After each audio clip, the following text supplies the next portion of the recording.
If you're a senior, you probably got an email from the Social Security office celebrating the passage of the One Big Beautiful Bill and basically saying that Social Security isn't subject to taxes anymore, at least 90% of Social Security beneficiaries. In fact, the White House put out a press release basically saying the same thing. The headline was, "No tax on Social Security is a reality in the One Big Beautiful Bill." Of course, that very same article goes on to show that under current law, pre-Big Beautiful Bill, 64% of beneficiaries of Social Security were not paying taxes on their benefits. And under the new law, 88% of beneficiaries will not be paying taxes on their Social Security benefits. So what's going on here? Well, my name is Scott Caufield. I'm a CPA, CFA charter holder, and the founder of Sophos Wealth Management. First of all, there was no changes made to Social Security or the taxes on Social Security.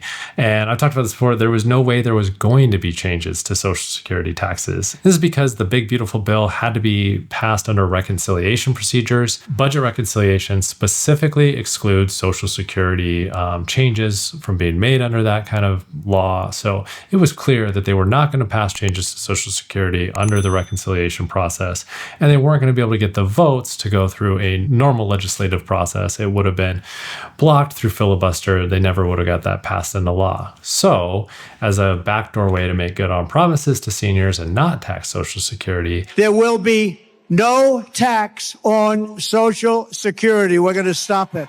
They gave the new senior deduction. Now, the new senior deduction does help a lot of seniors. I mean, let's be clear.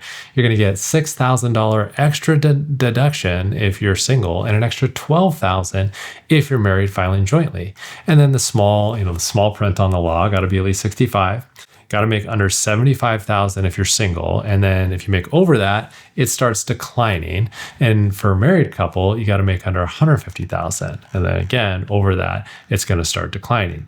Now, the extra deduction completely wipes out for a single household over 175,000 income, and a married household at 250,000. The other huge thing to remember here, this is only in law for 4 years. This is going to sunset after tax year 2028. So with no changes to current law, you're going to see a change to your taxes, a big increase in the future. However, this gives you that golden opportunity of planning for the next few years. Hope you found this video useful. Appreciate it if you like it, subscribe to my channel, and share it with anyone you think would benefit.